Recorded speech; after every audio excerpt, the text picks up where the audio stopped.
So the new Aladdin movie's kind of bad, and it feels like no one's really talking about it. Now, most film reviewers have kind of taken their swing at the problems with the Disney live-action remakes as a whole. So for today, I'm just going to be talking about why this new Aladdin fails at both being a good adaptation and, more importantly, a good movie. But before we go into that, I want to talk about some of the things I did like. Also, spoiler warning. I thought that the whole Jafar kind of shape-shifting the parrot thing was creative, and it's kind of hard to transfer this, yes, almighty evil one, into live action, so that was kind of creative.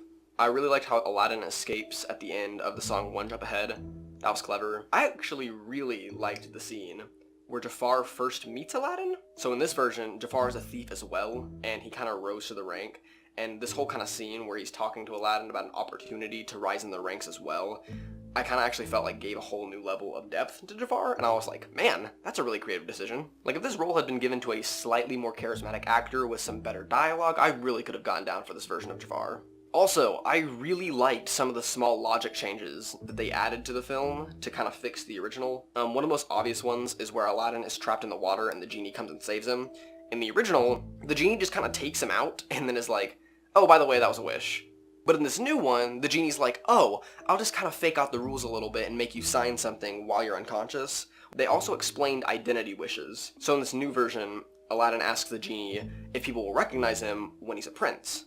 And the genie's like, no, some crazy genie magic stuff is gonna like keep you from being recognized. Then they just kind of throw this entire rule away for this scene where Jafar wishes to be a sultan and no one listens to him. They're all like, we don't want you to be our sultan. And then he's like, Am I the only one who had a problem with that scene? Okay, so now for the real reasons this movie doesn't work. The real problem with this version of Aladdin comes to two things.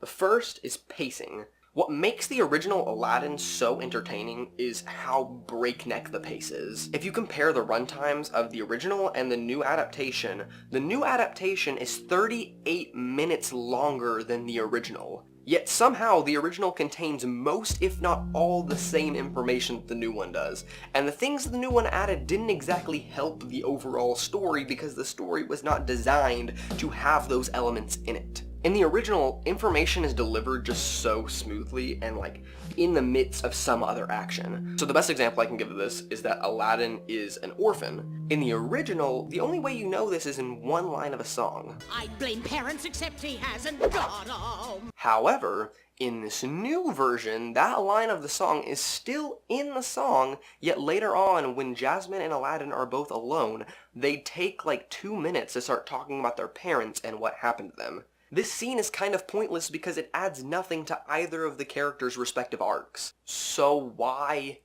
add it? Also, they added like 2 songs to give to Jasmine that both just destroy the pacing of their scenes. On top of that, they just don't fit with the rest of the soundtrack. Like this one sounds like something straight out of The Greatest Showman.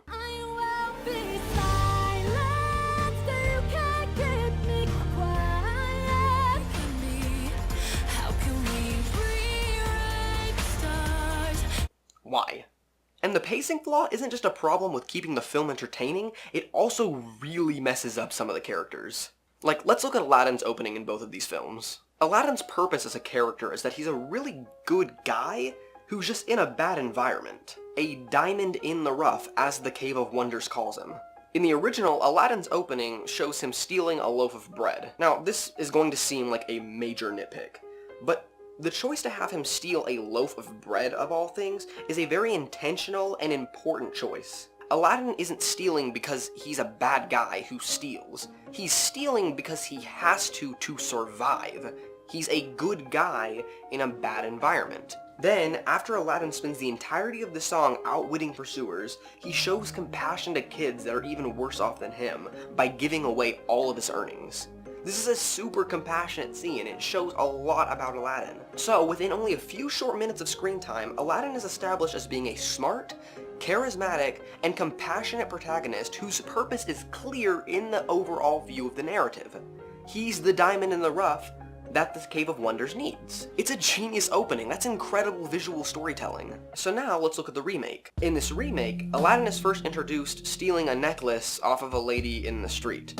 Now, one, a necklace is not a necessity, It's a luxury. But then, okay, you're gonna say, then he goes and he trades it for food, right? And so then, when he goes and trades the necklace in for food, the merchant literally says, I don't want any of your stuff, you thief. So now, we're introduced that this guy steals, and he's got a reputation of stealing, and no one really likes him. That's a really bad way of starting a charming character. And then, after he's gotten the food from the merchant, he looks at this kid, and he just like kind of half-heartedly tosses his dates to this kid, and then just kind of moves on to go steal something else. That's not him being of good heart, that's him giving pity charity. That doesn't make a likable character.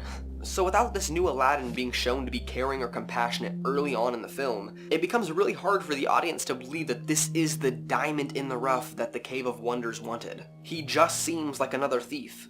The remake just has so many of these little issues that it really adds up to be an unsatisfying film. I mean, my real problem with this film is just that it just lacks so much character. This new one is just so average. Which is just such a disservice to the original, which is so colorful and creative and quick and witty. I'm not even going to leave a rating for this one, I'm just going to say this. If you haven't seen the original, or you haven't seen it in a good long while, go watch it again. It's so good. And then, if you still really want to defend this new one, I'd love to hear your comments below. My name's Kane Vasquez, and thank you for watching. Outro in 3, 2, 1... Hey everyone, thank you again so much for watching. If you have any thoughts on this new Aladdin, please tell me what you think down in the comments below. I love talking about movies, so that would make my day. Also, as much as I would love to make one of these video reviews for every single movie I see, these things do take time. So, if there's any specific upcoming film you guys want me to talk about, definitely tell me down in the comments below, or hit me up at my socials, those links will be in the description. In other news, I just finished up a short film that I'm going to be posting here on this channel. After that, I'm going to be posting a behind the scenes on kind of my process on how I made the film. So definitely stay tuned for that. Alright, I think that's all I've got for you guys. Y'all have a wonderful day.